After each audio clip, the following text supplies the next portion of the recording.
Emily, is it recording? Okay.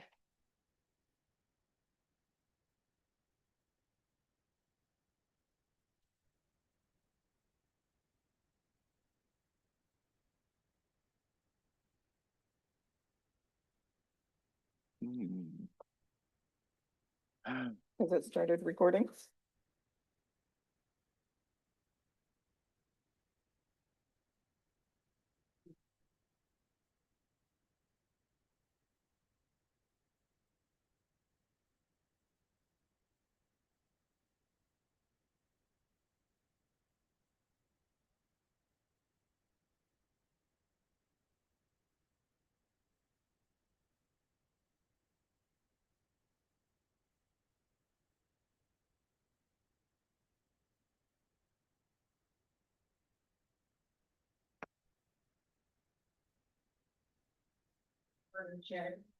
Okay, great.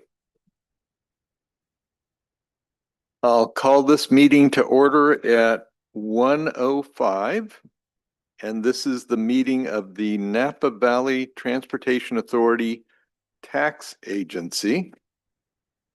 So with that, I'll also stand for our Pledge of Allegiance.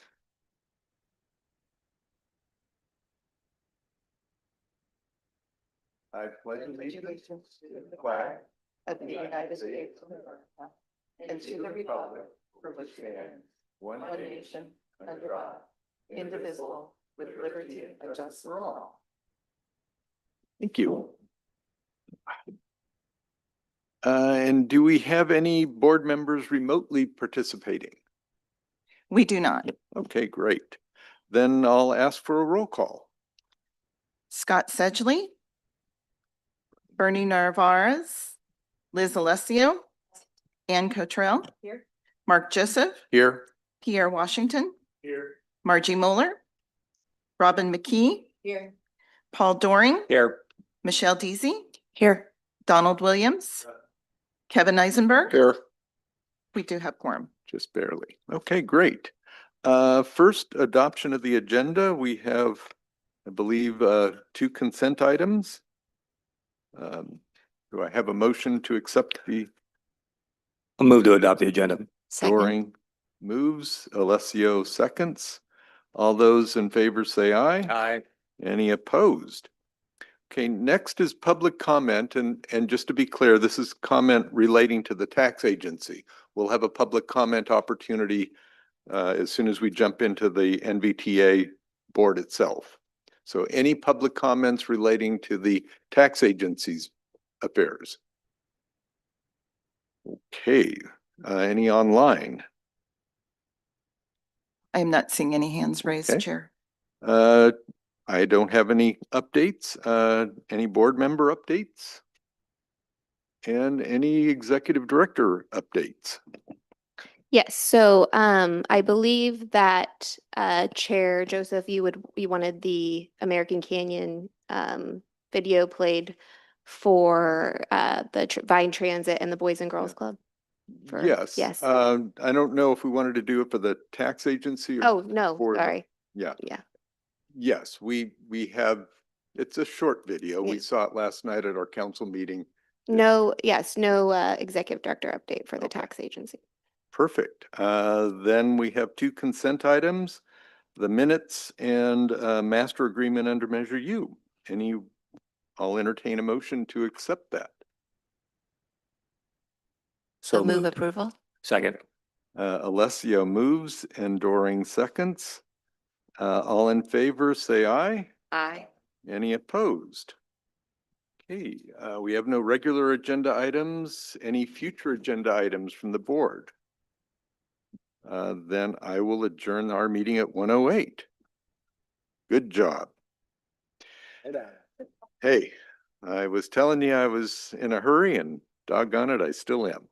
All right, with that in mind, we will call the Napa Valley Transportation Authority Board of Directors meeting to order at 1:09. I'm assuming we don't have any board members remotely participating at this point. We do not. Is the roll call good for both meetings? I can confirm the roll call from the NVTA-TA with the addition of Deborah Smith. Okay. Any any changes to the agenda other than our short video?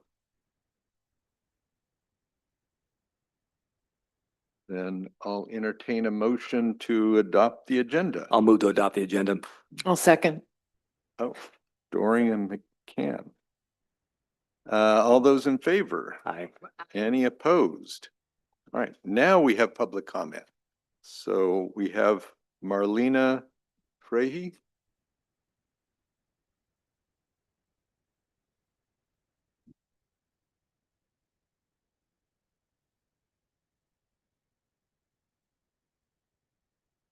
Hi, my name is Marlena Frazee. I live in the city of Napa and I ride the bus a lot, usually several routes in a day. And I'm very grateful to have this, the opportunity. Since I don't have a car, it's life-saving for me. The two reasons that I'm addressing today is to make Napa Valley Transportation Authority aware of a situation that occurred that involves two accidents that involved me on the bus at two different times within 1 week. And I believe those accidents were staged in order for the purpose of committing fraud, and that it involved an employee and the bus driver and possibly more than one passenger. And then hopefully after 15 days of the second accident, to finally get a in connection with the claims adjuster, because I've had problems there. So the first accident occurred on June 27th. It was at the Delvin and Airport stop, and the bus driver took off immediately before I had a chance to get my seat. I grabbed onto the bar with my left arm and to catch my fall and fell in my seat. I told the bus driver right away what happened. He completely ignored me. And so after that, I just kind of let it pass. But I was in a little bit of pain. Then 3 days later, on July 1st, I was involved in the second accident, the exact same thing, a different bus driver, but he took off. I grabbed onto the bar with my left arm, fell into my seat, and I was injured right away. My fingers went numb. I'm still in a lot of pain. I had whiplash. I can't reach behind my back. I have trouble getting dressed, brushing my hair. Right after that second accident, I went right away to the window and I spoke to a lady there and I told her what happened. No, sorry, nothing, just drilled me. When? Where? How? Well, I was still nervous from the accident. I didn't have all the details, so I decided to go home. And I called the next, she gave me the number of the safety manager. So I called the next day. The safety manager said, I don't remember her name, but she said, you do not have a claim. And I said, what do you mean I don't have a claim? I'm in a lot of pain. And she said, you don't have a claim because you didn't call for emergency medical help right away. And I said, I didn't think I needed it. It just, the whole conversation was, I was being bullied. And that was the tone of it. So I asked her for the information, who I should call. She gave me a phone number that started with 331. It was a wrong number. It went nowhere. Well, looking back at the accidents, I believe they were staged, number one, because the same passenger, one of the same passengers, one of the women on there, I remember recalling that before the first accident, boy, she's been on almost every single ride that I've been on. And it was the same with the second accident. Before the first accident, she started ranting something about, let's get this going. She was yelling at somebody. I don't know if she was behind me, so I couldn't tell, but let's get this going. I don't care if she's privileged and da, da, da. And So that based on that passenger, her behavior after my accident, another passenger just looked straight forward, never even looked out of curiosity. And then the bus driver's lack of any kind of sympathy or apology, even though it was clearly their fault. And then the behavior of the safety manager. And it's been 15 days. I still have not heard from a claims adjuster. I don't have a phone number of a claims adjuster. And every time I try to speak to somebody, it's like hitting a brick wall.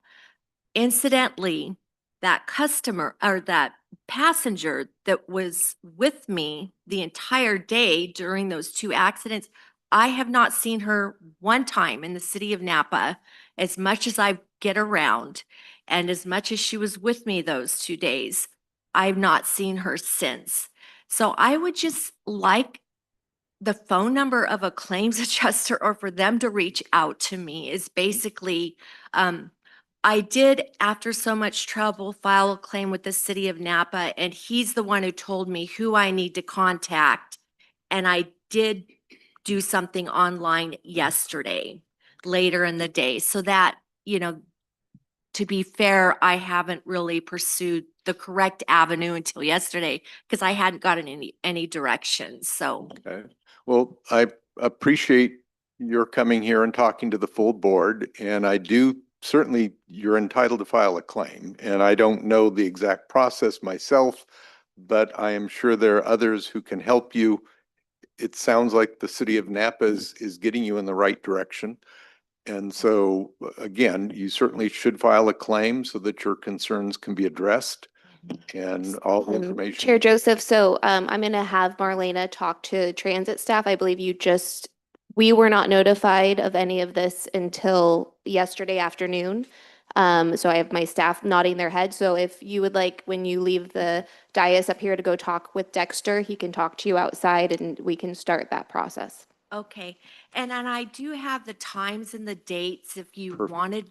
If you looked at the video, you would see what I experienced. Okay. And I do believe that fraud was going on. So if you're interested, I do have those times Okay. and dates and I wrote them down so you would Good. know.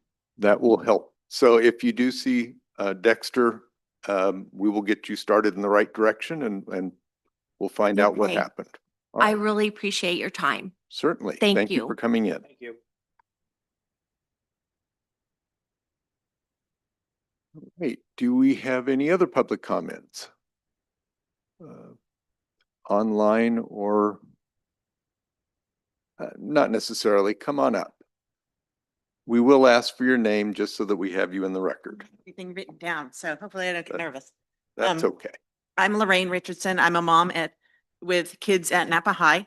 And last year I became aware that there are kids that need bus passes for Napa High. We are now a Title I school. I always get nervous. And so I had reached out to Liz and had said something to them. I understand that Vallejo has free bus passes for high school students. We have a very needy population here.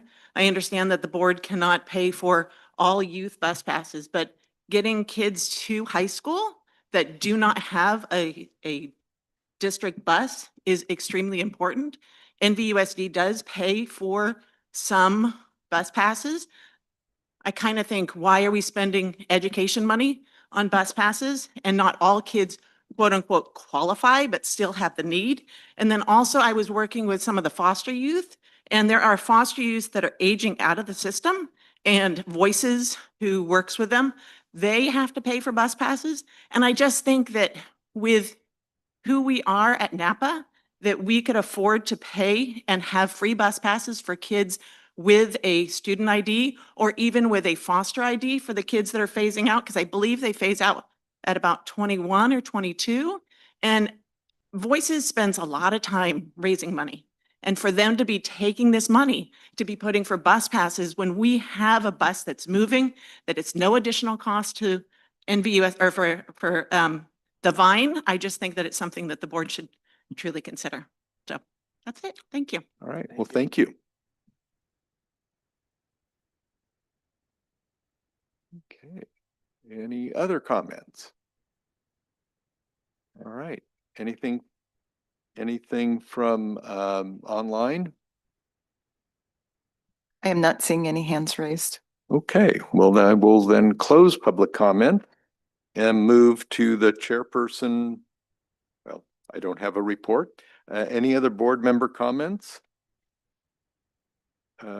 Anything from MTC, which would be Amber, who's not here. But Yeah, no MTC reports. okay. Oh, that's right. Okay, I forgot. The chairperson might have one item after all, and that is to run a very short video that American Canyon produced because NVTA provided some bus service for one of our recreational programs.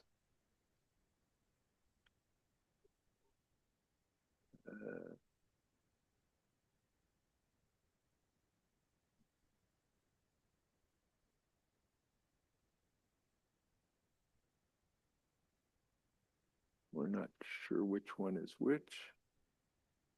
Yeah, probably the summer. Yeah, the AC Summer Camp Vine. Yeah. Click on that and see what happens. To your right. That guy. The one that looks like a video slip. Oh, do we have to? Oh. We do want sound, but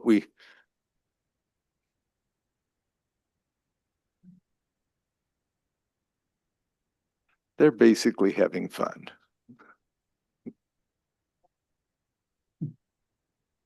Pretty happy there. Yeah. I don't know if NVTA provided it for free or if you just coordinated a special pickup. Either way, we appreciated it.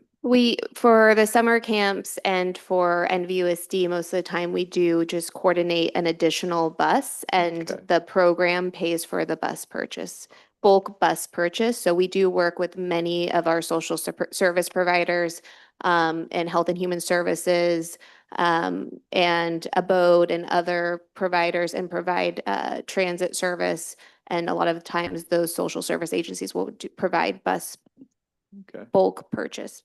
Good. Well, certainly we appreciated it in American Canyon, and it does convey the idea that taking the bus is fun and can be associated with recreation, and that's all good stuff. So our way of saying thank you. Now we'll go back. ABAG, do we have any ABAG reports? Nothing to report. Okay, then we'll move to the executive director's update. Your first one. Yes, by the my way. first one. So I just want to provide notice that in your handout packet, there is now a map for the Caltrans update, which provides a location of each of the Caltrans items and it's color coded. So we do not have a verbal update, but you will see the map going forward.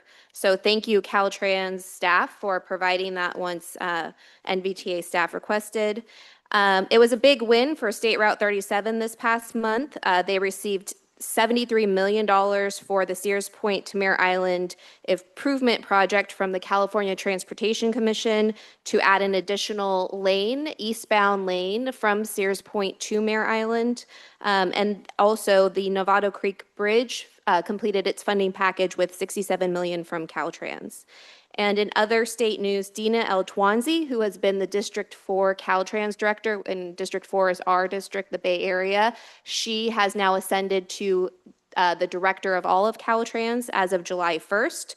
So this is a big win for the Bay Area and Napa, and we wish her the best of luck in her new position. Internally, longtime principal planner Diana Meehan has been promoted to planning and programming manager. Diana has been with the agency since 2012. She has been a dedicated employee, tackling challenging and complex planning assignments, leading teams and mentoring staff. So congratulations, Diana, on your new role. I'd also like to introduce our newest staff member, Dennis Salazar, who has filled, Dennis, please stand up, thank you, who has filled a vacant accounting position that we held. Dennis earned his Bachelor of Science in International Business from San Francisco State, and he's recently finished his Master's in Business Administration from Cal State East Bay, and most recently worked at Contra Costa County Public Works as an accountant clerk, and he currently resides in Fairfield, and we welcome Dennis to the NVTA team. And then we have a special recognition. I wanted to recognize our longtime Vine Transit Service customer service extraordinaire, Olga Zenteno. Olga, can you please stand up? So Olga has been with TransDev and has been a Vine customer service rep for 20 years. And as she celebrates an incredible 20-year milestone with TransDev, Olga has been a constant welcoming presence in the Vine Transit ticket office, always greeting riders with a warm smile and unwavering dedication. Her commitment to serving the public has made a lasting impact on both riders and staff. And beyond her daily role, Olga has also gone above and beyond to support NVTA, providing Spanish translation assistance at special events and helping us better serve our diverse community. So on behalf of NVTA staff and board, I'd like to extend our sincerest gratitude to you, Olga, for your 2 decades of outstanding service. And thank you for your hard work, professionalism, and heart. And congratulations on this milestone.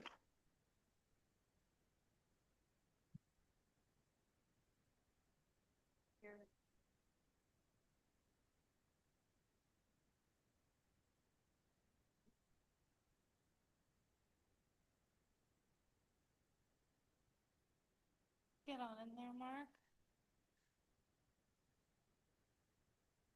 1, 2, 3. Perfect. Thank you, guys.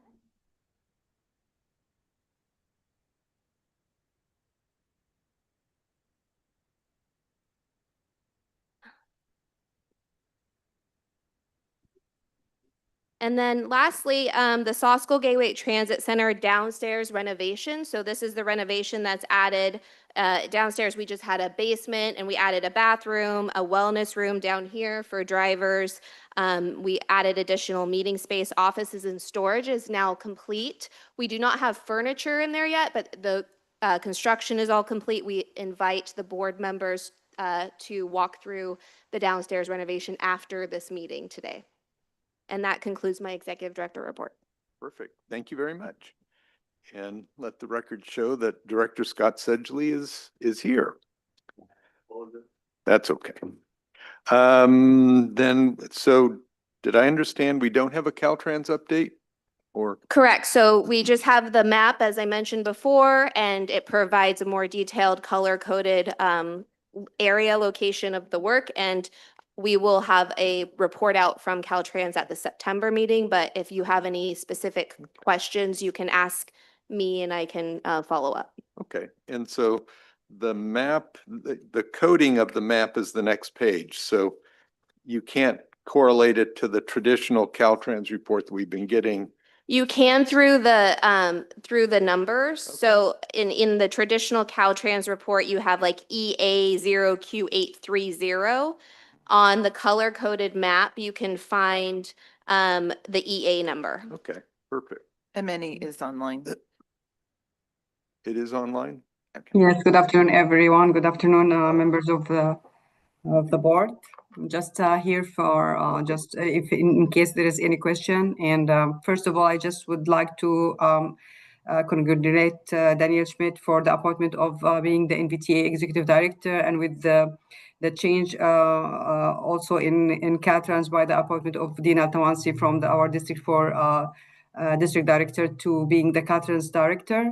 I think Caltrans was working with NVTA to explore options in order to report Caltrans projects to make it much more attractive and colorful, especially now with the beginning of the fiscal year. So as Daniel Schmidt mentioned, we just gonna do our part by updating and the report and having the maps with also the list of the projects. For the meantime, if there is any questions, I'm happy to take it. Thank you.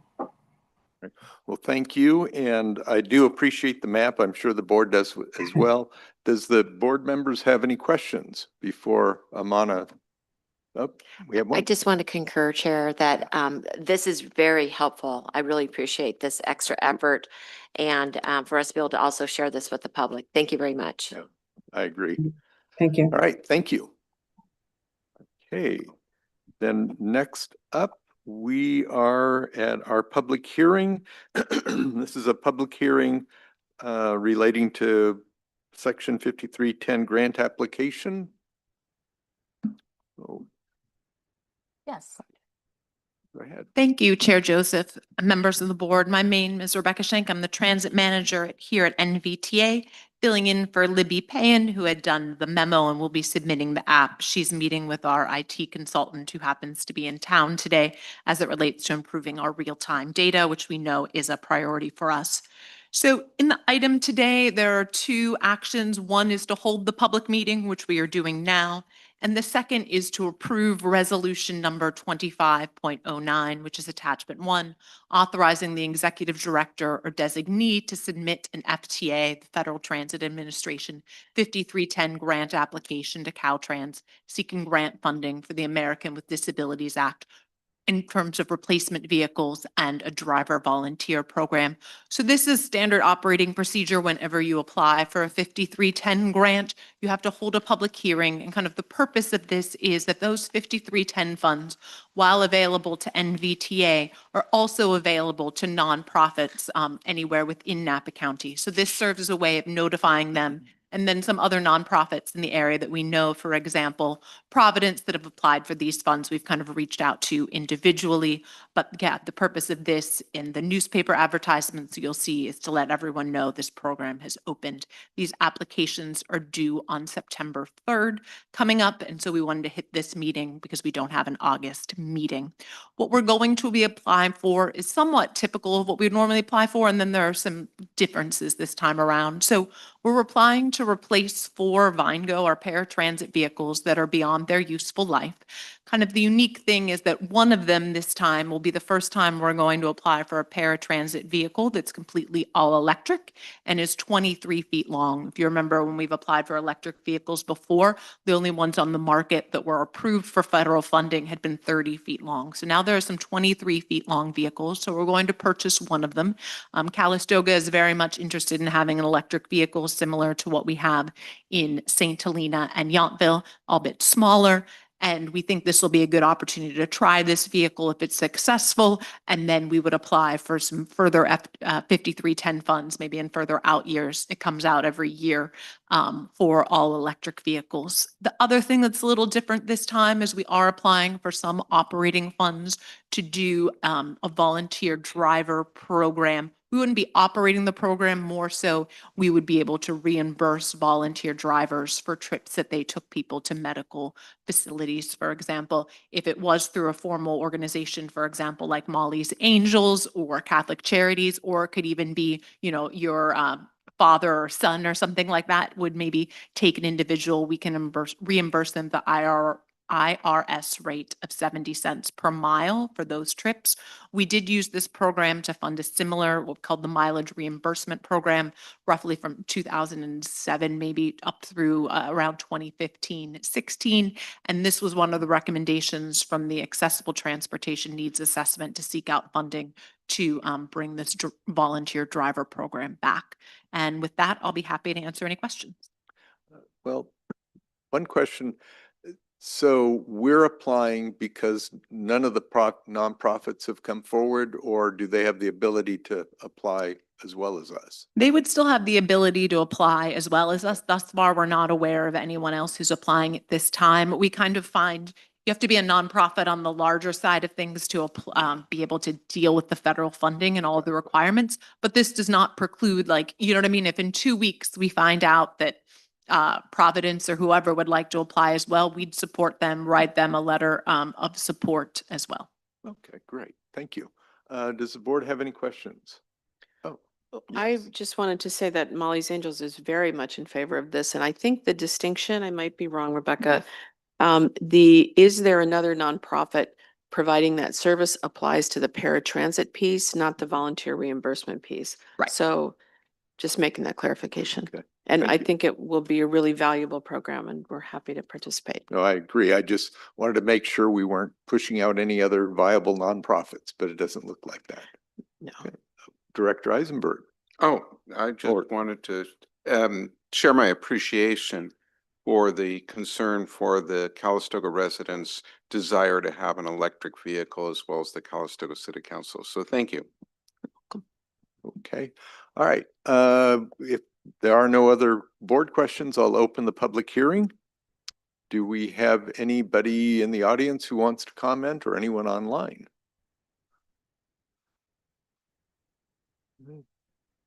Doesn't look like it. So if there are no comments, then I'll close the public hearing.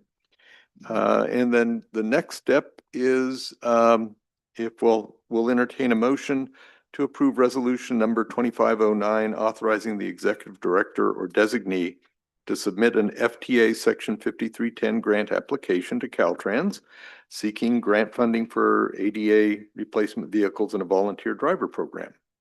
Move to approve the resolution 2509. Eisenberg Second. moves, Alessio seconds. All in favor, say aye. Any opposed? Perfect. Next, we have a presentation on the enterprise program. Patrick.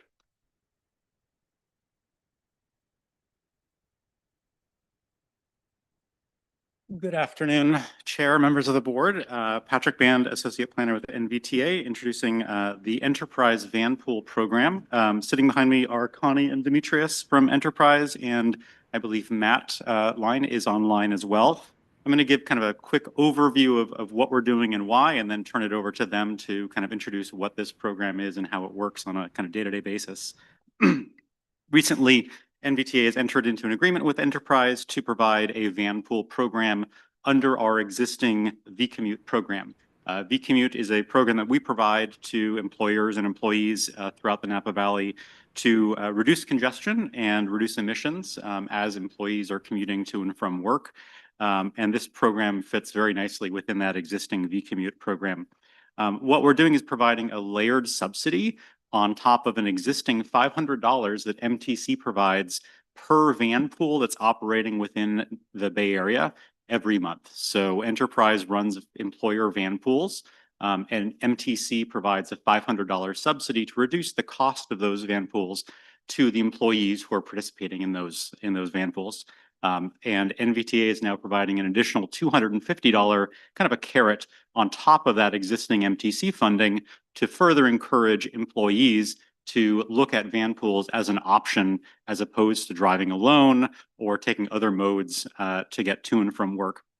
This is a great opportunity for employers to be able to provide a benefit to their employees, for employees who are commuting to be able to, get out from behind the wheel of a car and be able to take a van with whether it's colleagues or somebody from a nearby business and free up some of their own time as well as save money from gas and maintenance and other things. And Enterprise will speak a little bit in a moment about kind of how that budgeting and how those dollars work.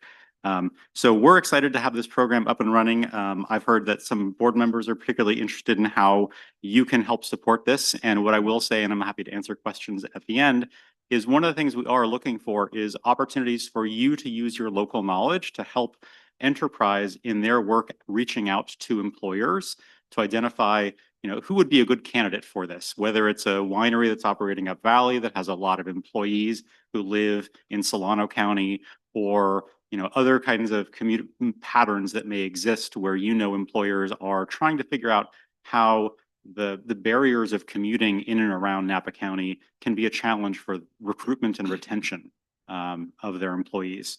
So I'll stop there. Happy to answer more questions after Enterprise does their little presentation. Again, Connie and Demetrius from Enterprise are coming up, and then I believe Matt is online as well. Thank you. Excellent. Welcome.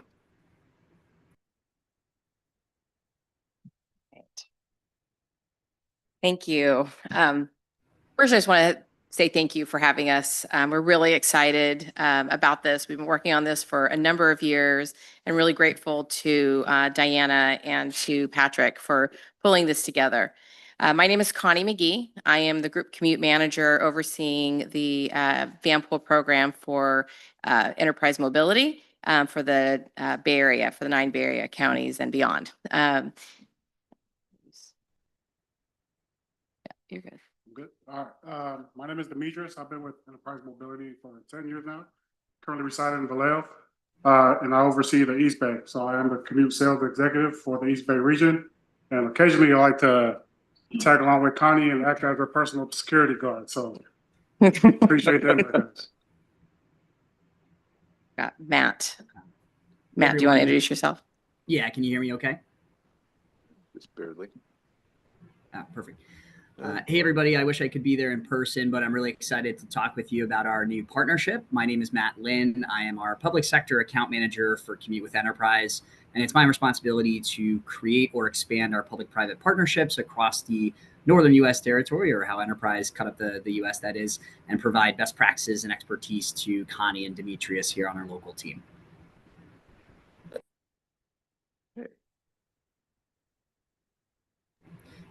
Next slide, please. Awesome. So since we have a limited time today, we connected with Patrick and Diana ahead of our meeting to determine which items we thought are the most impactful topics to discuss with you. So just to level set, we're going to start with an overview of our Vanpool program. Then we're going to talk about some of our existing landscape, both on the public sector side as well as on the employer side, and identifying some opportunities we see. And then lastly, we're going to talk about, now that we solidified our partnership, provide an overview of our program launch and implementation process. Go to the next slide. Perfect. So I'm just going to give you a little bit of an overview of how vanpooling works. Essentially, it works like a large carpool. And the groups, we have a group of 4 to 15 people that will meet at a particular location and hop into the vehicle that we're providing, taking turns to drive to work. So the groups themselves are actually driving. We provide all of the insurance, all of the maintenance and servicing, 24-hour roadside assistance, replacement vehicles, and all the support for the vanpool group for the life of that vanpool. The groups themselves then drive to and from work. They'll park at the end of the day, turn around, and go back.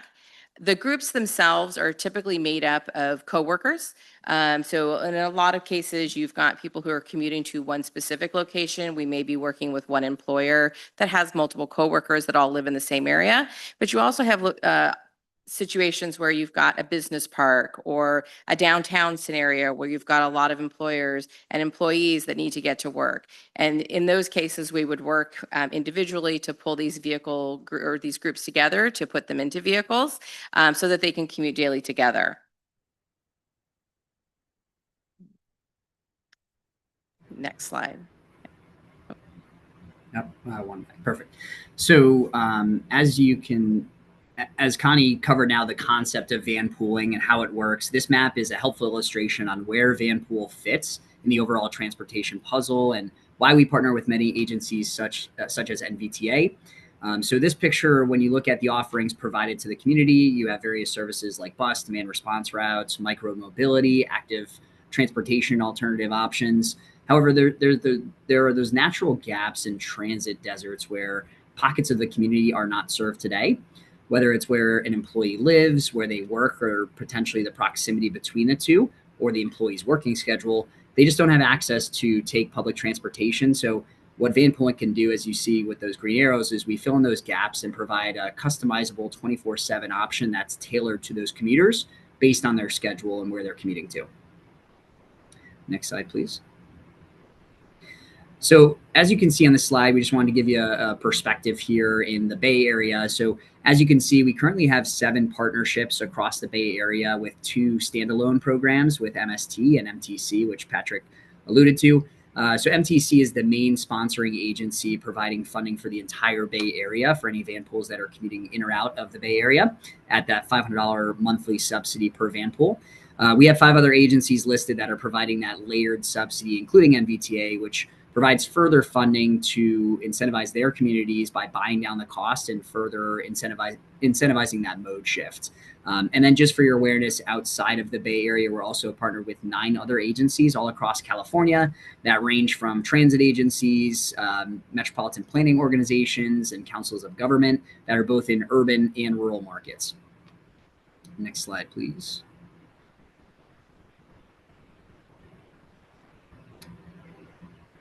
The East Bay area economy is strongly supported by industries such as agriculture, hospitality, tourism, healthcare, government education. Many blue-collar workers in these sectors endure long commutes due to region's high cost of living and limited affordable housing near their workplaces. Agriculture, whether seasonal year-round, are the cornerstone of the local economy. Organizations like Ex-Socio have been instrumental in supporting workforce mobility within the sector. Additionally, federal military institutions such as Travis Air Force Base, San Quentin State Prison represent just a small portion of government partners currently benefiting from our transportation solutions. In education, we are proud to count UCSF as one of our larger accounts. Our reach extends throughout the entire University of California systems through strategic partnerships and support staff and faculty with any community needs. Awesome. So now that we have solidified our program and our partnership with NVTA, the fun begins, I'd like to say. And, we work very closely with Patrick and Diana on working through our implementation checklist and our best practices to make sure that we're successful in creating that community awareness. And we're going to dive into all the, marketing materials, the co-branded marketing materials, communication strategy. Additionally, once we start delivering new van pools, we'll be able to provide all of the reporting metrics and track the true impacts of the van pool groups that are being supported by NVTA. And the next slide here, we'll get into the next couple slides of the specifics. So this slide here just gives you a 30,000-foot view of, MTC, that sponsoring master agreement, if you will, that covers the whole Bay Area. So this shows their most recent fiscal year data. We had, an active 545 van pools that were operating, which generated 71 million passenger miles across the region. That also generated $13 million in funding return through the increase in FTA funding generation. Next slide, please. And then when you look at the environmental impacts as well, in terms of what the program is actually doing for the communities we're operating in. Last year, the program for the Bay Area, 56 million commuter miles that were reduced, which eliminated over 1 million trips and reduced 43 million pounds of CO2. So you can see that it's pretty significant impacts, and these are all numbers that, through establishing a public van pool program with NVTA, are numbers that we're going to be able to report back on to you all and track the growth in the actual van pools that you all are sponsoring, what that impact is to your community. And that is all we have, I believe. And we're happy to take any questions. Thank you very much for your time. Well, thank you. Thank you for the report. Just for my clarification, the $500 a month subsidy that MTC is providing, the $250 that we're providing, goes to the employee or goes to the employer? Who gets it?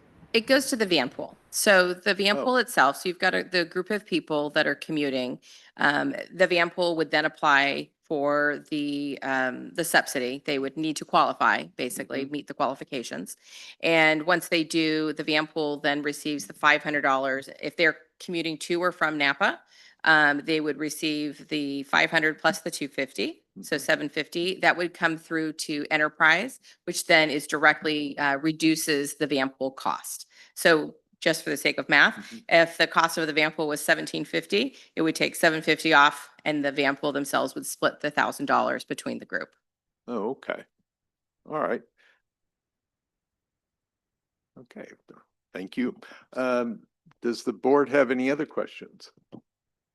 Yeah, I do. Oh, go Can ahead. you keep on the logistics of it just to understand? So who then pays the rest of it? Is the employer typically paying it? And do they typically transfer any cost to the employee, or does that depend on the company and they have leeway to do that? Yes, it does depend on the company. So a lot of the companies in the Bay Area are providing a subsidy for their van pools. So right now there is a federal employee benefit or pre-tax benefit that allows an employer to provide up to, I think right now it's at $320 a month per employee, that the company can give that in a pre-tax, they can give it and there's no tax cost. The company does receive some benefit, or they can give the employee the ability to take up to that amount out pre-tax dollars.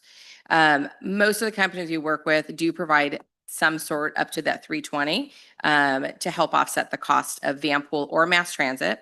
And it will go directly to the employee. So the employee then utilizes that to pay enterprise. So if they were going through, say, a WageWorks, for example, or commuter check, one of the different TPAs, then they would the money would go out through them. It would come directly into us or through a credit card. A lot of the employers are providing credit card options and putting the money on there, and they would use that to pay for their van pool. And then if there is, so a lot of times what happens is you've got a total cost. So let's, like I said, use that that 1750. If the 750 is covered by the subsidies, the $1,000 then divided amongst five people, so everybody's paying 200. Each gets $100 from their employer. They would then pay separately the additional $100. Here.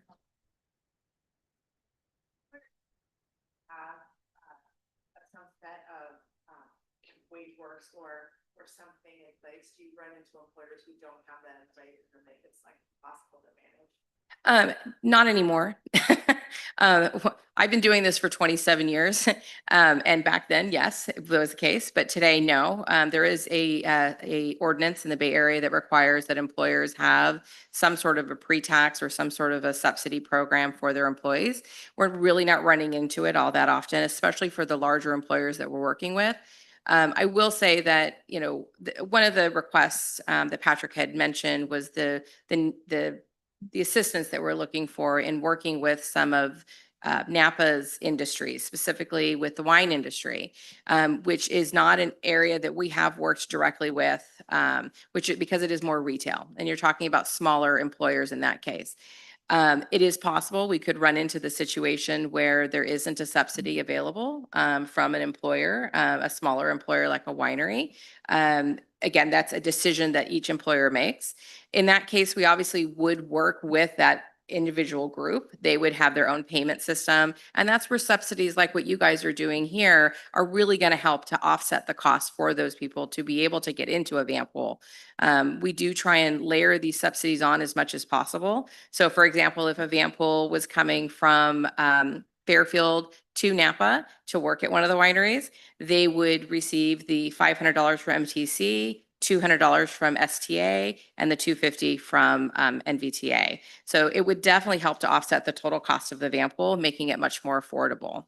But regardless, we will work with the groups to help mitigate any of the issues as far as payment, how to ease it. Part of our process, part of what we do is create an ease of process for the van pool groups.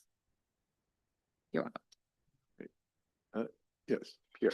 Yeah, not so much of a question, but more of a statement or a testimony, if you will. My day job, I work with Genentech, and Genentech actually uses the van pool. They are one of our favorite customers. Yeah, it is a very good program. I think we have about 12 vans that we use for the Vacaville site. And everyone, when they come to work, they're refreshed. They're happy. They mingle with one another, and it helps with the department has a bunch of different functional groups. So people who don't typically work together are riding together, and the collaboration that I'm starting to see just from the carpool piece of it alone is very, very, inspiring and encouraging. So that's just a little testimony. Thank you. If you could write that down and send it to me, that would be great. Yeah. Director Cottrell. Yeah, thank you all for being here today. This is a great presentation. My husband put together a van pool to go from Oakland to Cupertino when he worked for Apple like 30 years ago. But one of the interesting things, and to kind of build on what Director Washington is talking about, what we saw in that process was people really understood the value of the van pool kind of 6 months into it, right? Because at first people are like, I can't change my schedule. This is too hard. But so that I think is one of the challenges, right? Is that and I guess this goes to, I got a few questions for you guys because the list of, say, communities that you talk about serving look different than our community. They're less rural, they're more dense. And so, so that's one challenge that I think we'll have here. And then kind of post-COVID, first of all, how do we make people feel comfortable in a bus together? And also layered with that is the fact that a lot of people are working hybrid schedules, and we sort of have this built-in, maybe I'm not going to be in the office today. So looking at the education work that you guys will be doing and the outreach campaign, can you talk to us a little bit how you will address some of those issues, and then how we in our various jurisdictions can help get the message out and support this kind of effort? Yeah, Yeah. I'm going to go ahead and just answer that, the kind of try and take those separately. Some of them will work together, but the van pool itself,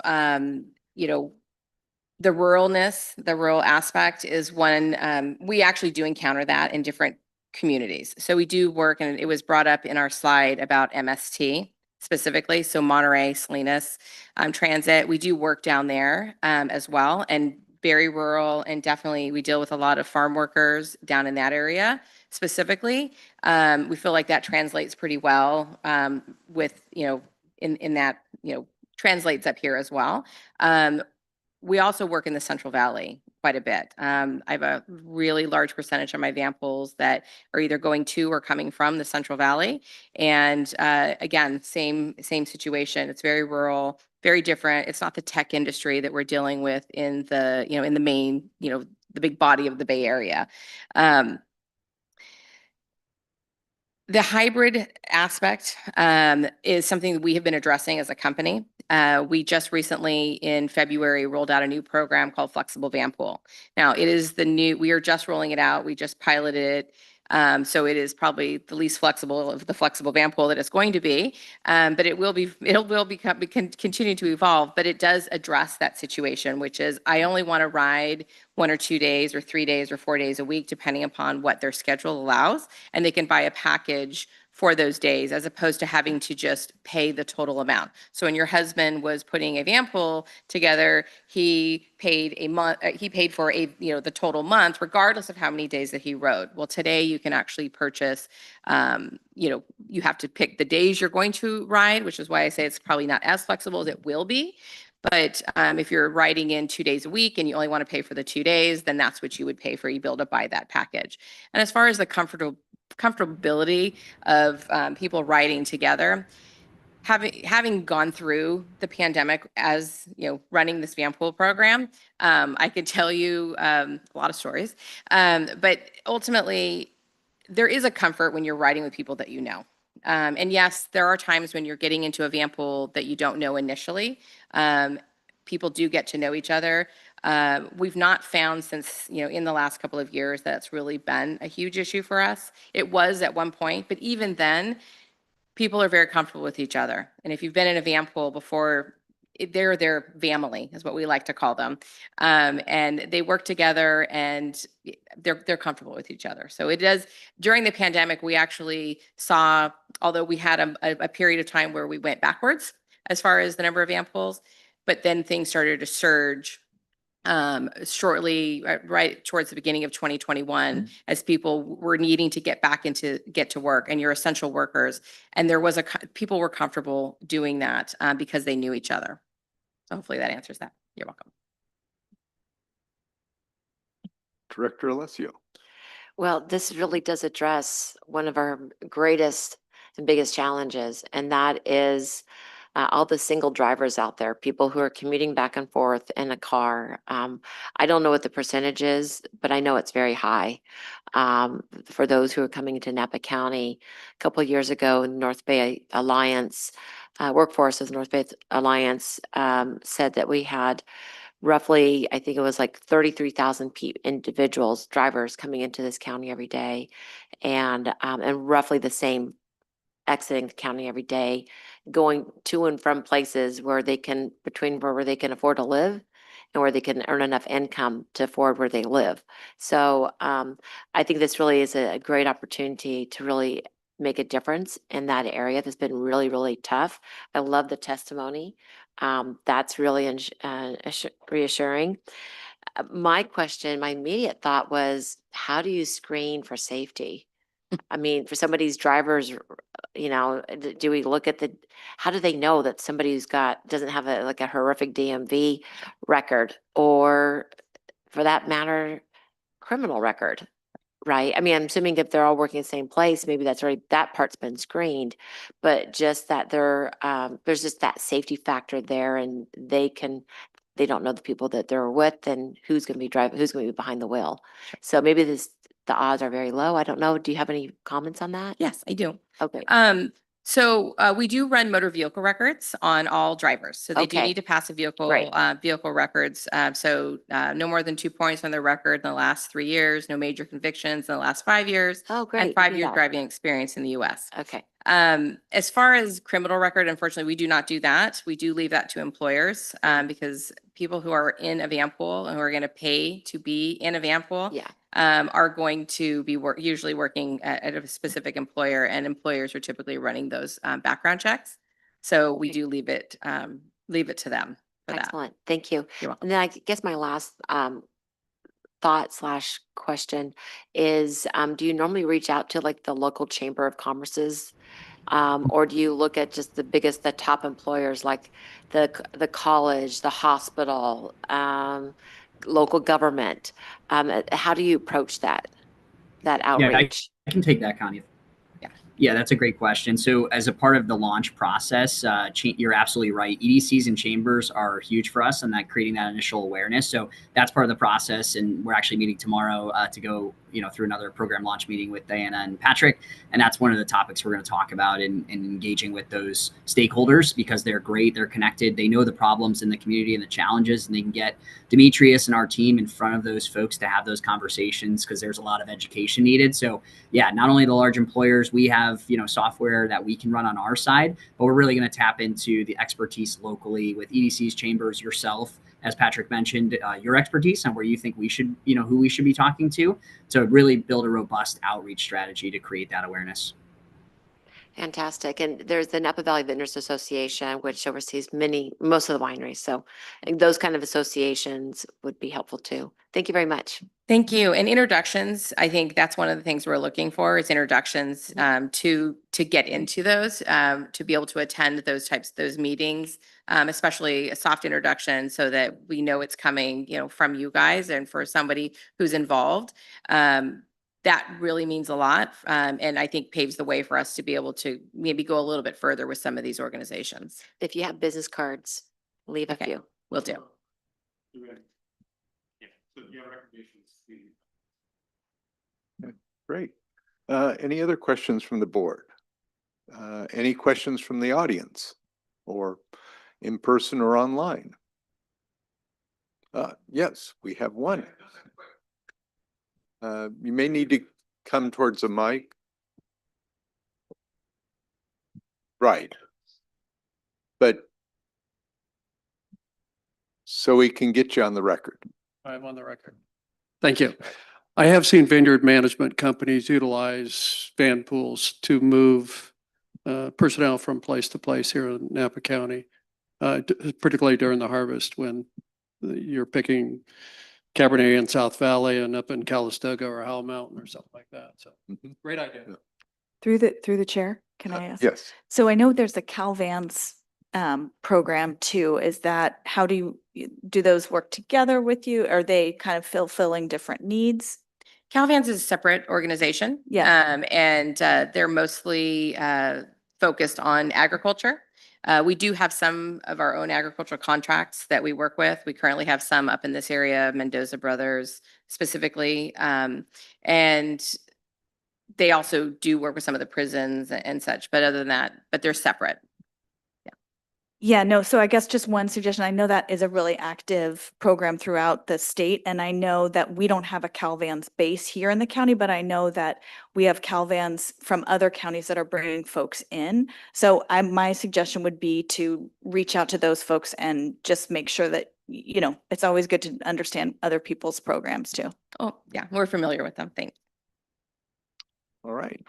If there are no other comments, then thank you for the presentation. And this is just an information item, if I'm not mistaken. So thank you. And we will move on to our consent calendar. Thank you. We have Thanks. a number of items.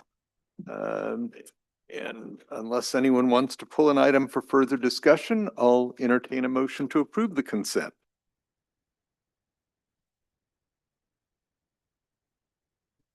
So moved. Doring moves. And Williams seconds. All in favor of approving the consent item calendar? Any opposed? Right.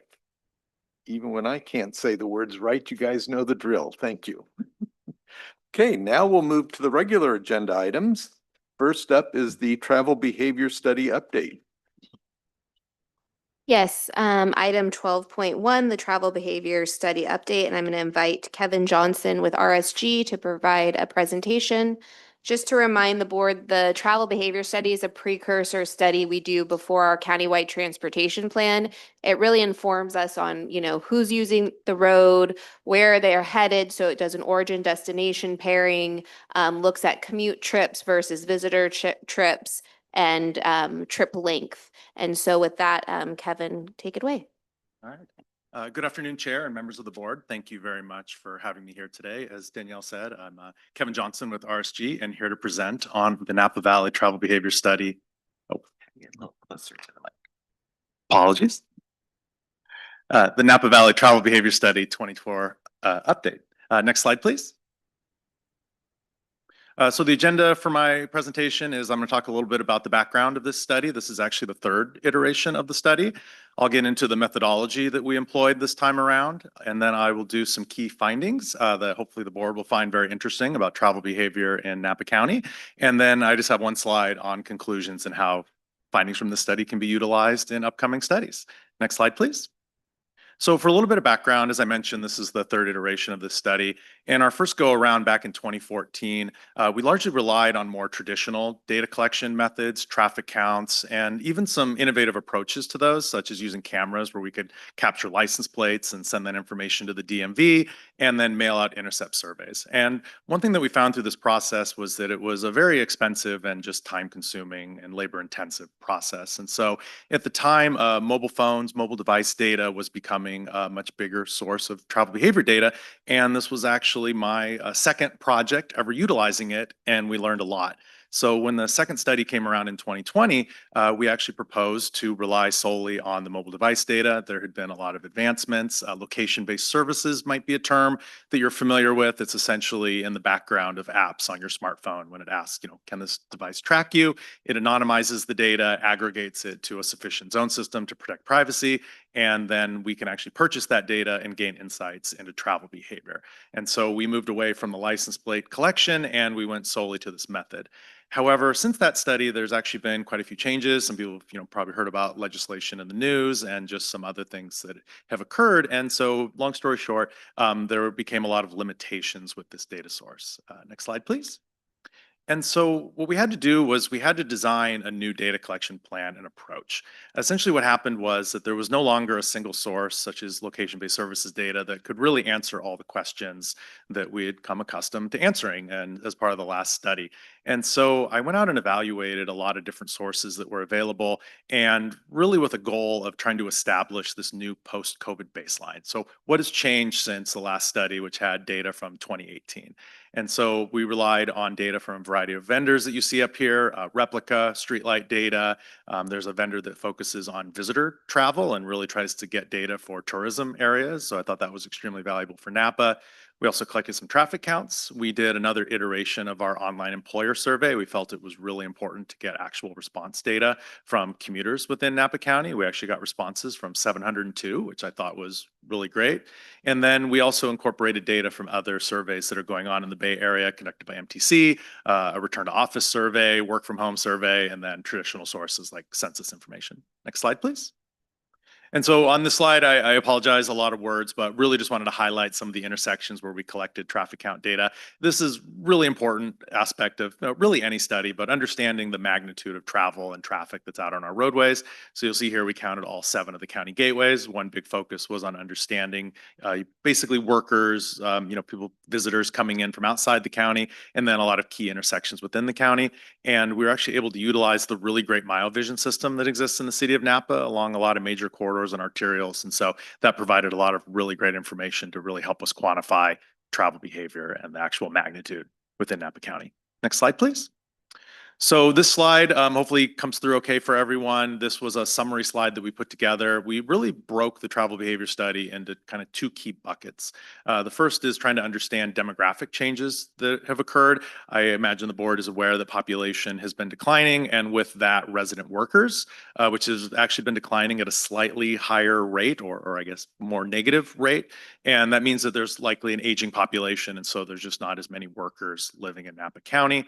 And on the employment side, that has actually also dropped by about 5% over the last year. So residents, resident workers, and employment has declined, which has actually led, as you might imagine, to some travel behavior changes that I'll talk about in the coming slides.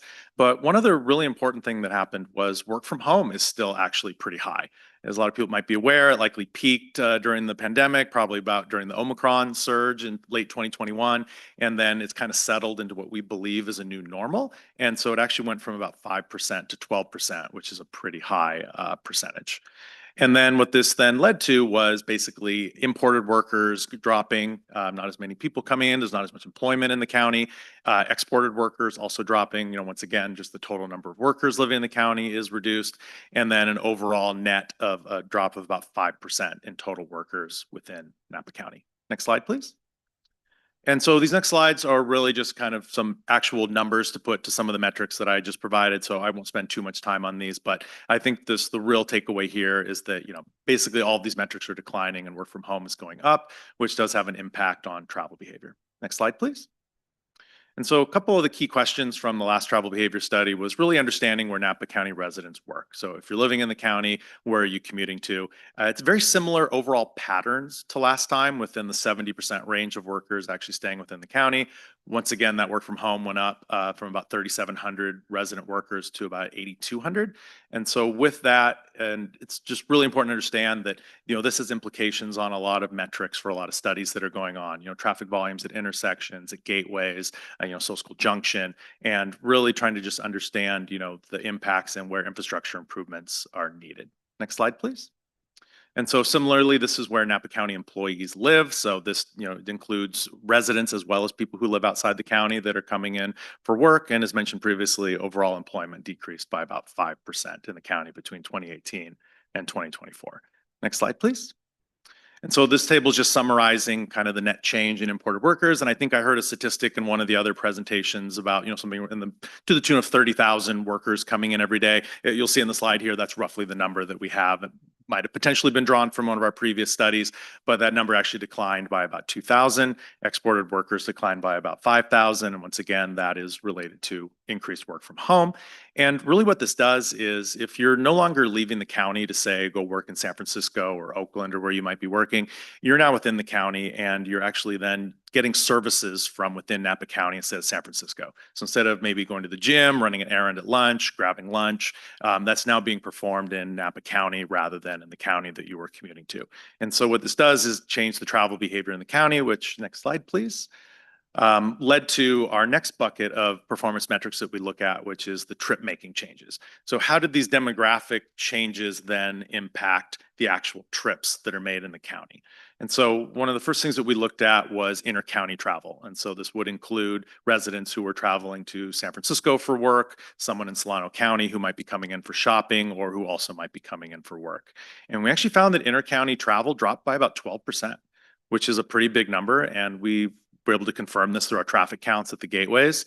And interactions with Solano County dropped by about 23%. I have a slide later on, we'll talk about some of the findings.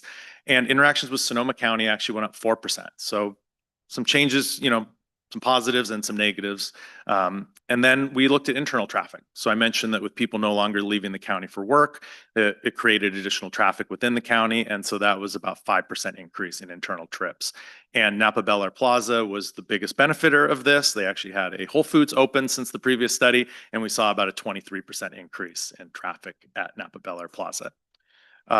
What this then did was, since not as many people were leaving, this actually shortened the average trip lengths within the county by about 9%, and then VMT as well. So SB 743 and greenhouse gas emissions are obviously very high priority to the state. So Napa County being able to show a decrease in VMT was very important. And one interesting finding is that these actually ended up offsetting each other, and that Napa County generated traffic actually was about the same. And really, kind of interesting that it was this shift from traffic, people leaving the county to then making trips within the county. And one other reason that this kind of canceled each other out is when that capacity did open up on the gateways, it led to an increase in cut-through traffic. And so it increased by about 10% in our primary study period, which is the fall. And actually in the summer, it increased by 31%, according to our data. So a really large increase, especially in summer pass-through traffic in Napa County. Next slide, please. And so once again, these next slides are really just providing some, numbers and some additional information. If you wanted to get a sense of the magnitude of the trips into and out of the county, you can see it's about 50,000 into and out of the county on an average day, and then about 317,000 internal trips within the county. Next slide, please. And so this slide, I mentioned a little bit already, but this is really showing that interactions with some counties went up while others went down, and the biggest decrease being Solano County, which was a little bit shocking when we first saw it. And so we actually did some digging in. And one thing that I noticed was that it really wasn't employment-related travel, that it was roughly the same number of employees doing that. And it was actually in more retail-centered areas, American Canyon, City of Napa.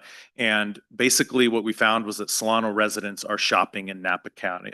Fewer Solano residents are shopping in Napa County as pre-COVID. I know that a Costco was constructed in Solano County, also at Nut Tree. They made a lot of improvements and additions there. And that just overall, there was a lot higher, about a 33% increase in retail sales dollars spent in Solano County. So that's where these interactions went down. It's not the workers, it's actually the retail that was going down. Next slide, please. And so once again, we did look at the top trip generators again, and really Napa Bel Air Plaza, as I already mentioned, saw the biggest increase, but South Napa Marketplace also saw a 12% increase, where Napa Oxbow actually saw a slight decrease. And I did do some looking into that as well, and did see that there have been some, redevelopment projects planned for there that I know have gone through the board. And so I think they're trying to revitalize that location. Next slide, please. And so this slide is then just putting some numbers on the cut-through traffic. So in fall 2018 to 2024, I mentioned about a 10% increase. And so that increased from about 13,000 to 14,500 vehicles cutting through.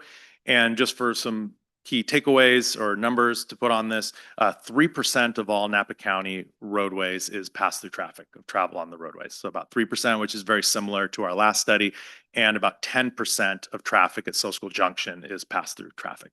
And we do have this level of information for other facilities within the county as well, if the board is interested. Next slide, please. And so I mentioned also previously that this resulted in an overall decrease in VMT. As you can imagine, trip lengths for residents leaving the county, whether it be for work or for other types of trips, tend to be longer than internal trips. And so this shift from longer distance intercounty trips to internal trips did result in about a 10 or 9% decrease in fall VMT, with more modest decreases of 4% in the spring and summer, but overall seeing a decrease in VMT. Next slide, please. And so we also had some key findings around visitor travel. I mentioned that we partnered with a new data provider called Azira, and I just really always like to show this map. Basically, they track the home location of devices that visited Napa County in fall 2024. And as you can see here on the net map, Napa is still a nationwide destination. The people from all over the country come to Napa.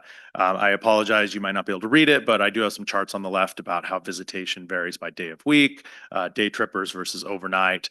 And then we also did do a quantification of visitor travel in the county and found that about 23% of all travel on Napa County roadways is from visitors on a typical weekday. So just once again, highlighting the value that Napa is as a tourist destination and how important it is to the nation, and what a great destination. Next slide, please.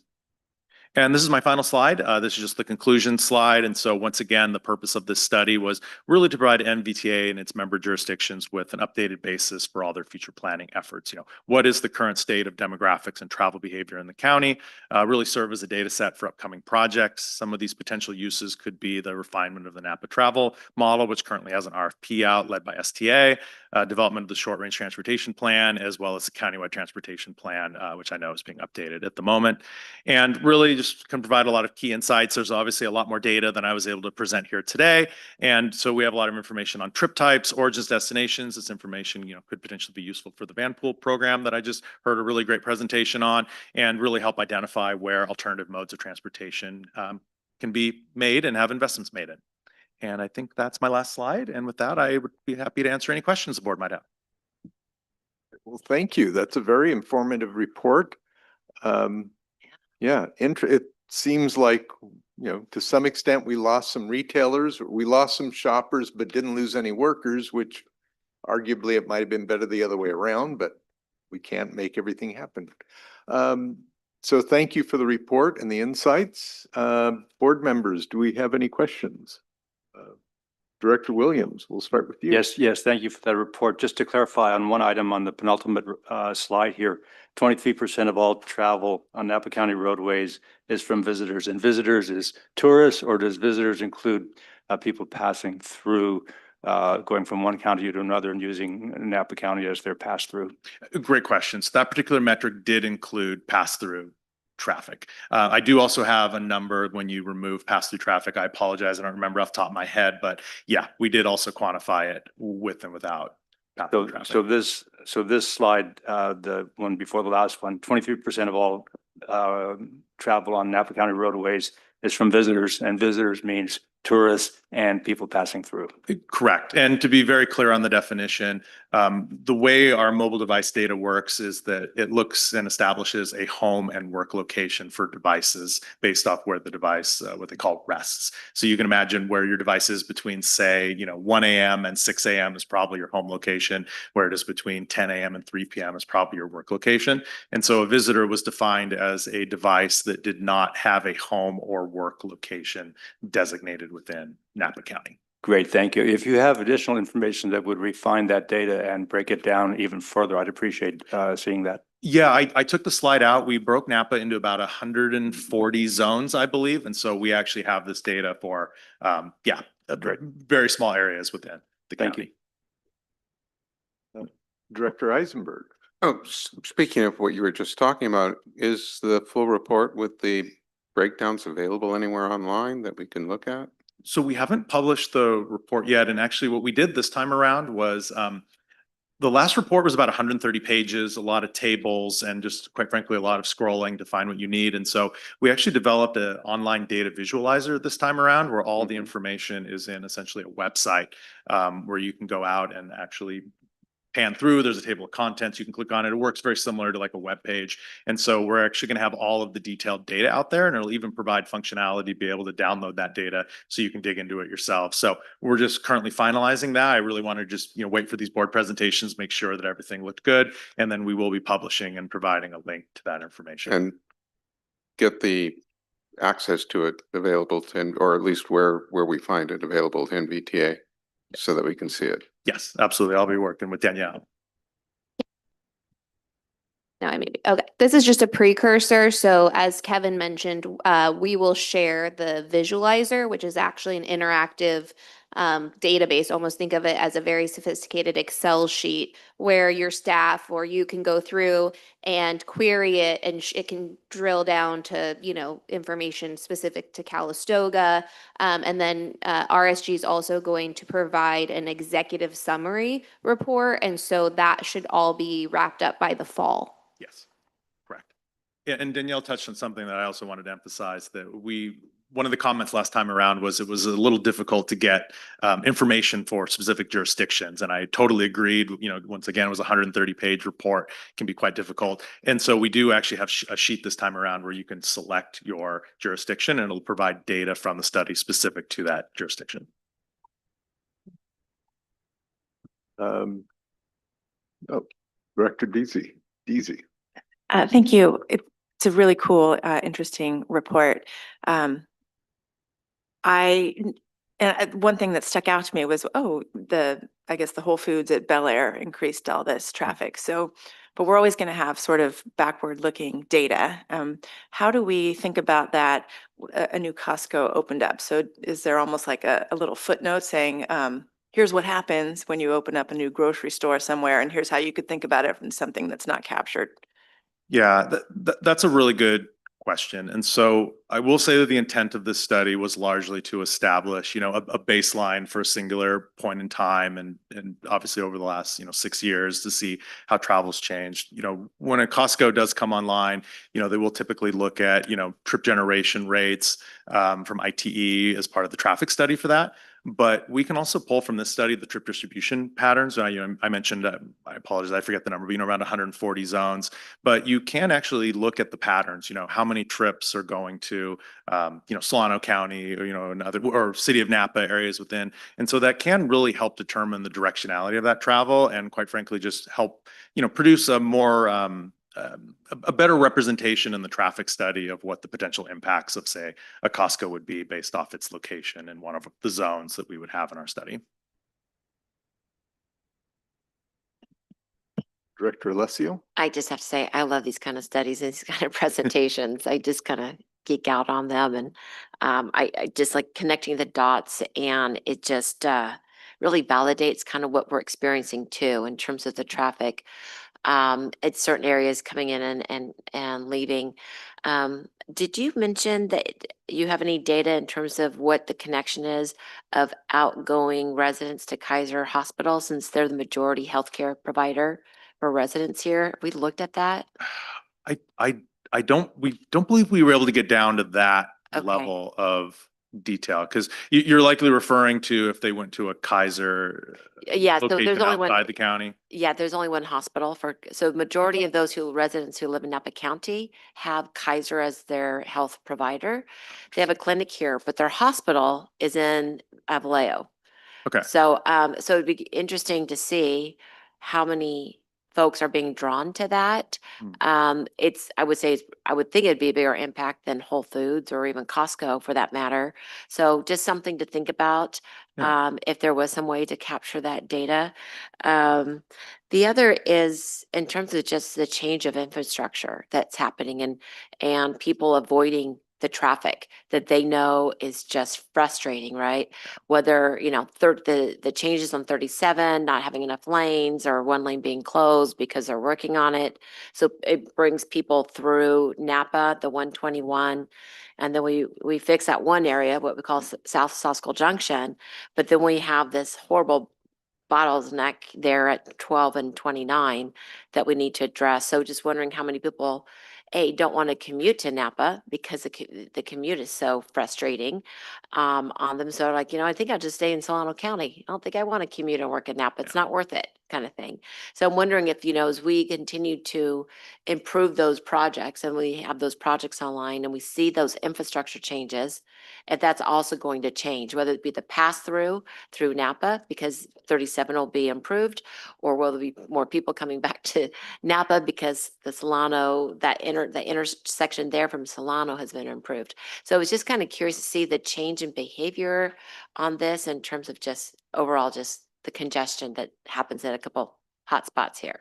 Yeah, and those are really great points. And I will just add that we did look at time periods within the day as well, the AM peak period, the PM peak period, midday, et cetera. So we can actually look at those time periods. But, Danielle, we've been on, almost a 4-year or so cadence on the updates. And so, I think that as more projects go in, we can do an update to the study and see how all that See if the changed. changes have occurred Yeah. on that. Yeah. And I think that they probably will. There's also how this ties to our economy. Yeah. In terms of, we know that our tourism is down, though great to see all the numbers and that we're still a worldwide destination. We know that our numbers are down both in the wine industry significantly. So therefore, not as many people are going to be coming here because there's not as many jobs here. And that, of course, our hospitality has also, it's holding on. I wouldn't say it's gone, maybe it's gone down a little bit. Mayor Sedgley, or Director Sedgley probably knows. But so how that ties to the economy, it would be interesting to have, and I'd love to share your report with both, which I mentioned earlier, North Bay Workforce Alliance, their report, along with Visit Napa Valley and the Chamber of Commerce, just again to continue to get that full comprehensive view of the traffic behavior and how this can also support those other efforts. The last comment, or if you, and feel free to comment back, you mentioned aging population. That's reality here. We know that, but there's also the pricing out population. We have seen through COVID the inflation of housing here, of rent here, the lack of access and the affordability of childcare here. So I definitely think that there's an impact there that impacts what the report that you're also showing us. So thank you very much. And No, feel free to comment. Yeah, absolutely. I think I'll just make a couple comments. One regarding your first comment of Kaiser. We do have quite a bit of zonal detail in the neighboring counties in Vallejo. I can take a look. I don't think we would have drawn a zone just for the Kaiser. That's certainly something we could add in for the next round, but we do probably have a zone with that in it and could look at the level of interactions and put a percentage on it. It's that is possible. And, we are always looking for comments like that on, next rounds of updates where we can refine our zone system. Napa Valley Expo was actually a zone we added this year so that we could track the Bottle Rock. the Bottle Rock. And yeah. And then I think the other comment I'll make is on the wineries. I apologize. I don't know the number off the top of my head. For some reason, I have about 10% drop, but we did look at some key wineries. We had zones for about 20 wineries, Robert Mondavi, Castello di Amorosa, and we did see a drop in just trip making at those zones. Once again, please don't quote me on this, but about 10%, and we'll have that in the study. That makes sense. As well. Yeah. Well, thank you very much for this report. Yeah. Any other? Oh, Director Williams. Thank you. So there are a variety of methodologies that you employ to gather the data. Is there a single margin of error applicable to the different methodologies, or does each methodology have its own margin of error? And what is that, or do we have a single margin of error that's applicable to the report in its entirety, or are there a variety of margins of error depending on the methodology, and what is that or those margin of errors?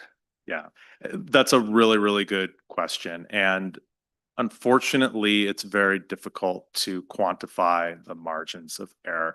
You're correct that each source does have a different margin of error, but it's more in the underlying data. There's a lot of privacy restrictions applied to all this data. There's also just a very different sample size across all of the sources of data, and that sample size does vary. As you might imagine, typically in a more urban area, you're going to get a higher penetration rate. In a more rural area, you'll get lower. And there's also just a lot of biases as well. It's difficult for them to know, are they capturing a similar penetration rate of lower income persons versus higher income persons. I've done a lot of research into this, and I've actually found that lower income persons actually find it cheaper and easier to get their internet through their phone than through someone like Comcast. As someone who cut the cord, I understand how difficult working with getting your cable through that can be. And so I would say that those rates are now even. So I'm at least feeling that biases towards lower income persons are virtually non-existent anymore. Whereas in the early days of the data, there was definitely a bias towards higher income persons. But to put a single, confidence interval or one of those other statistical measures on this, it's just very difficult given the variety of sources. And I've, was talking about this with Danielle as well. This is my third iteration of the study. I come to Napa all the time. I love visiting up here. I just live over in Concord. So a lot of this is me taking my knowledge of all these sources, my knowledge of Napa, my knowledge of the Bay Area in general, and putting it all together and creating this snapshot of what the travel behavior is. And, I'd love it if I could put a confidence interval on it, but it's just very difficult. And I totally understand what you're saying, but the challenge for us is how much reliability we should be placing in the data. it's reassuring to say 9% here and we can feel good about that. Yeah. But if it's 9%, but it might be 15, or 6 or something, then it's harder to give, it's harder to decide how much credibility and how useful it can be if we're really not sure about the reliability of the numbers. Yeah, I agree. And I will say that one of our key metrics and one of the reasons I had that slide in there on the traffic count locations is, obviously traffic counts are generally collected just for, say, a 1 week period like we did here. But in terms of the magnitudes of trips, everything is based off those actual traffic counts. And so we do have a very high level of confidence in our traffic counts, of course, other than seasonal, daily, weekly variations, but that is the main source. Thank you. Right. Are there any other questions from the board? Seeing none, are there any public comments? Either online or in person? Michael, come on up. Thank you.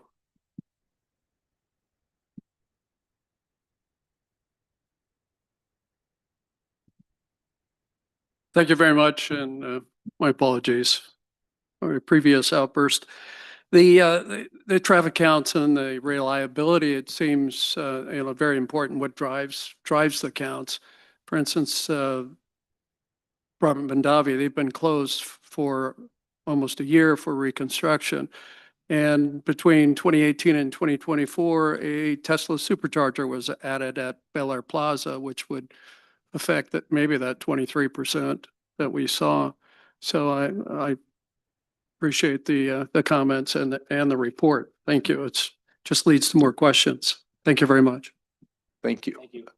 Yes, I think any kind of an analytical study isn't the same as being able to ask 500,000 people and all that. So there's a built-in, fudge factor and all of that. It's more of an interpretive device, but it's still good information.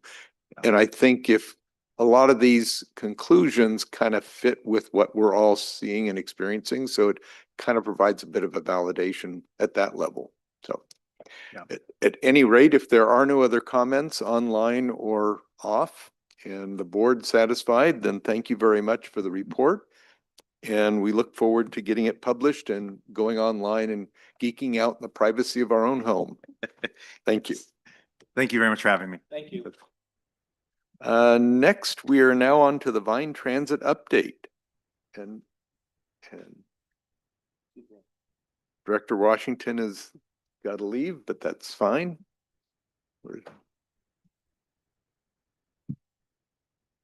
Good afternoon, Chair Joseph, members of the board. Rebecca Schenk, Program Manager of Public Transit here at the Napa Valley Transportation Authority. So obviously you just saw a very deep data dive, and we had done some very long and detailed presentations for the Vine Transit update recently. So we will keep this one brief and give you some more details in September once we have the end of our fiscal year data together. So you'll see on that next slide what our agenda is today. We're going to talk about upcoming schedule changes that were really influenced by the frequency discussion we had last month. Outreach efforts and events, our ridership for Bottle Rock and La Onda, and then as well as the kind of some preliminary results of our Napa Valley College ridership program. On the next slide, you'll see our things about the upcoming schedule changes. So I guess one more. Yeah, there we go. So we had talked last time about the 11X. That was our route that had the lower ridership, was least productive. So we'll be making the changes that I had recommended previously. And then the other thing to kind of draw your attention to is that we are going to be offering Saturday service on the Route 29. As a reminder, that route goes from Napa down to the El Cerrito del Norte BART station, so connects you with the region.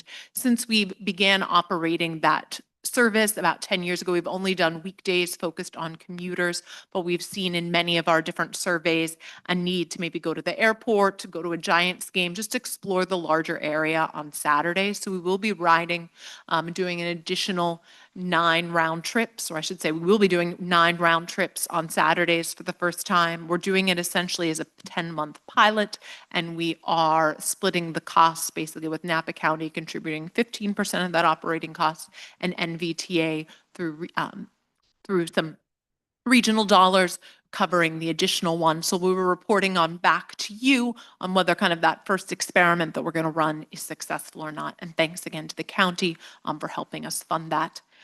On the next thing, you'll see just the 11X. So what the changes are, just as a reminder, right now it goes to the Amola Park and Ride there at 29 and Amola. Now we'll be coming here to the Transit Center, to the Napa Valley College, down to the Vallejo ferry terminal, as well as the transit center down there. So we're going to give people more options of places to go along that route because we know those are the most popular destinations based upon our Route 11.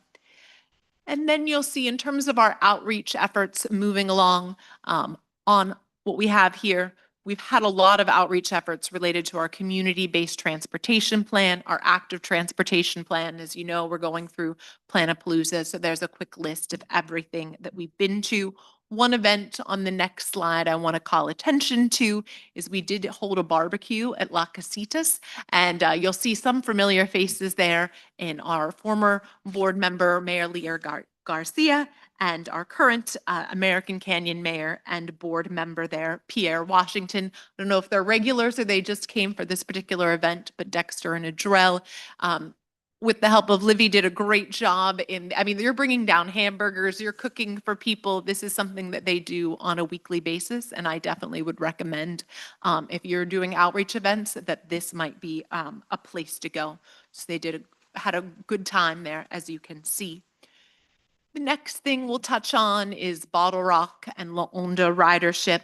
So one of the big changes from this year as a result of the CHP's kind of concerns about pedestrian and bus traffic mixing is that as opposed to picking up people here at the transit center, we actually picked up people as kind of the yellow rectangles there further down Brunel. We were basically, what do you call it, commanding our space, right? And saying, hey, if that's all filled with people and we're coming from the transit center, we don't want to risk potentially hitting someone. And so we think this strategy worked out pretty well, at least in terms of timing, in terms of when we look back of when the buses were able to leave. We definitely need to work on signage and notification the first night that we do it. If you happen to be here, I was on the loudspeaker outside the exit there. So we need to come with a little better strategy there. But our end result, as you'll see on the next slide, is that we did see an overall increase in ridership. This will kind of show it to you visually. So if you just maybe press play on this video, this is some videos that Emily and I pulled together on the first night. And so these are the lines of people waiting for the buses. You'll see kind of a lot of people on the buses and then us still being able to exit out the south there. On the next slide, you'll see in terms of the actual ridership. So since 2020, so the first year, I should say 2021, post-COVID that we operated it. So in 2021, we did over the course of that Bottle Rock weekend about 4,100 or so trips, and we did approximately 6,100 trips this year. So after having a fairly flat year between 23 and 24, we did see an increase this year. So thanks to Emily and her team for really promoting this, for being out there on Friday night, making the videos and saying to people, hey, maybe if you didn't ride Friday, you should ride some other nights. On La Onda, you'll see on the next slide, we were essentially relatively flat. We had 99 less riders this year than we did last year, a much shorter history there. We don't know the exact numbers, but in terms of talking to Latitude 38, they did have a much lower attendance at La Onda than they had in the previous year. So I don't know that we really say decreases the percentage of riders that we were taking, but we may have just been subject to the lower attendance there for a whole variety of reasons. And then in terms of our Napa Valley College ridership, that's been something that we've started just in the last 6 months. So starting in January of 2025, students were able to pay a fee. It's roughly, if you're a full-time student, about $8 per semester, $4 if you're a part-time. So in the course of the year, if you're a full-time student, it would work out to about $16, but then they can ride any of our routes by showing their pass. So we did see a significant increase, and this is just looking specifically on and off at the Napa Valley College bus stop itself. So more students were utilizing the bus to get to and from the college than it had during that 6-month period. And kind of as we get closer to the year, we'll take a look at, hey, where else are they going within the system as a result of having being able to use their student ID for a pass. We'll also see in the next 6 months that they'll be able to use that same Napa Valley College student pass in Solano if they're going to take classes at Solano Community College, whether it's in Vacaville or Vallejo. So we'll also try to track that and give you further updates. And with that, I'll answer any questions. Okay, well, thank you for the report. That was very informative and good information. Any director questions or comments? Okay. Oh, go ahead, Director Cottrell. Thank you for that report. I had a question actually about the computer-aided dispatch automatic vehicle location, and it's great to see that those numbers in terms of the real-time location reporting are up. I know I've talked to a resident who's concerned about that. So my question here, reading through this, so it looks like you're updating some of the technology as well as looking for who the best partner is. Exactly. So we're kind of going through a process, and there will be not like an immediate change, but right now we went out for requests for information. And so we got 14 responses from firms that would be interested in maybe supplying us with CAD AVL software. Our contract with our existing provider expires like a June 30th of next year. So we're trying to basically gear up for that time period. So we did a request for information. We have a series of interviews with 5 firms, and we'll conclude those tomorrow. We have some back-to-back ones. And then based upon the information we learned, we'll put a request for proposal out on the street. So we're not going to contract off this request for information. We'll get more information from each of the firms. We'll have some really specific parameters that we're looking for, and then we'll kind of bring it back to the board once that RFP is back on the street about what responses we've gotten and whether it makes sense to maybe stay with our existing provider and make some changes or to make an overall change. So we're looking at that, but it's a process. It's not a next month situation. Right. And then it sounds like also what you're saying is you've updated some of the hardware too.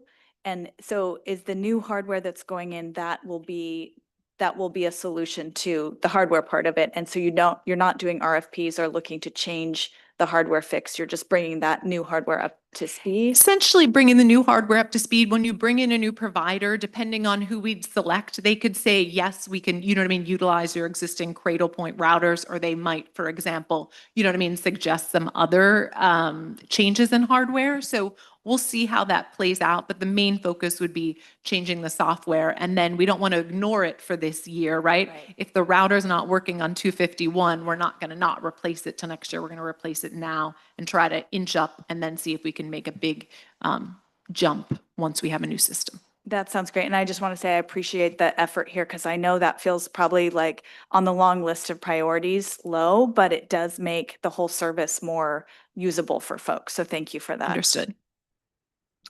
Right, Director Eisenberg. At the risk of sounding self-serving, is there any chance that there could be like an Up Valley Express after Bottle Rock that goes straight to the Redwood Park and Ride and then stops in Yountville, St. Helena, Calistoga?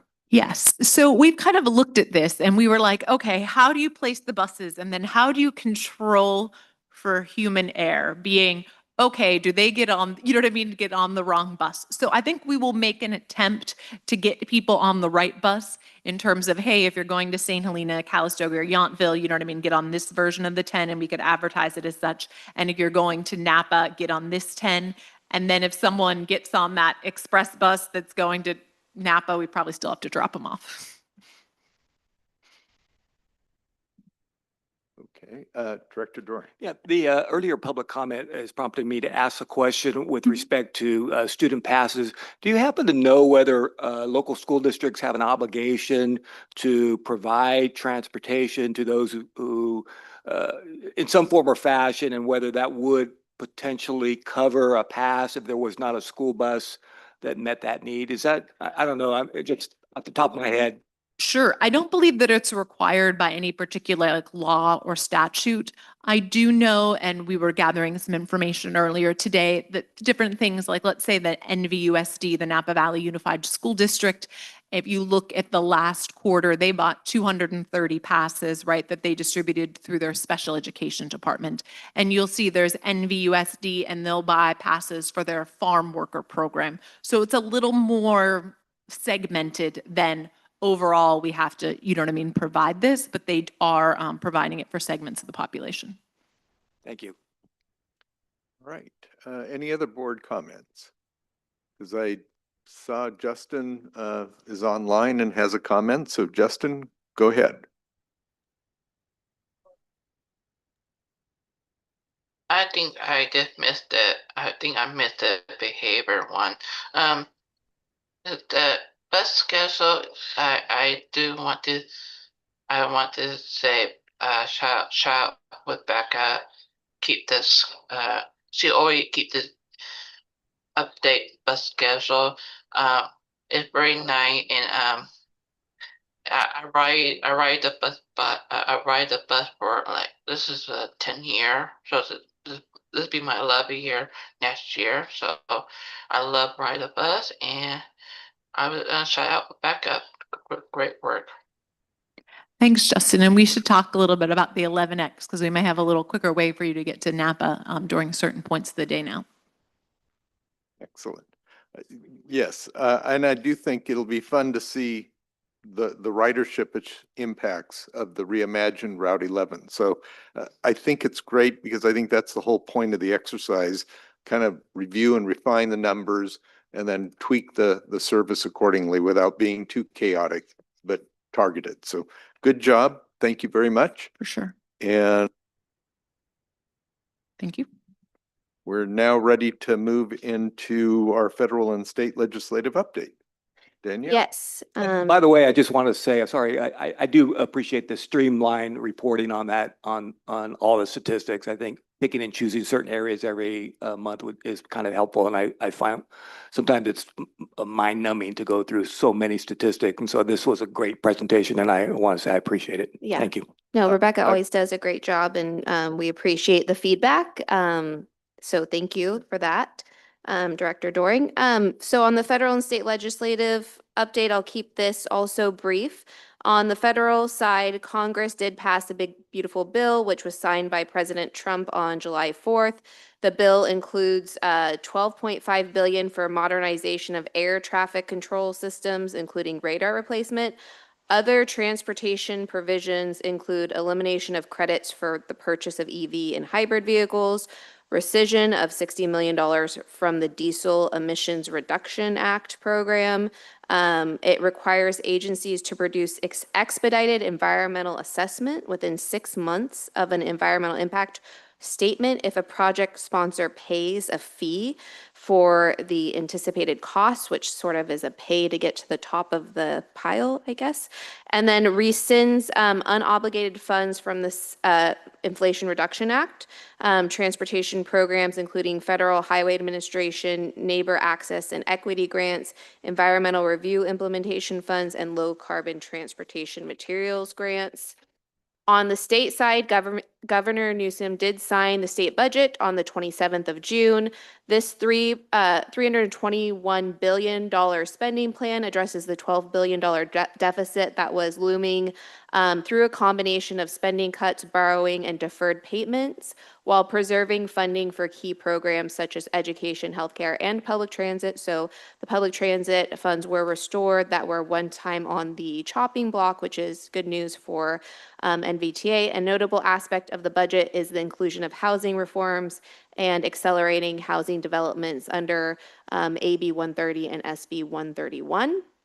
And then on the bill matrix, there's just one bill that I wanted to point out, which is AB 697, the Wilson bill, which the NVTA board did approve a support position on, and it passed unanimously on the assembly floor. It is now headed to appropriations for the Senate.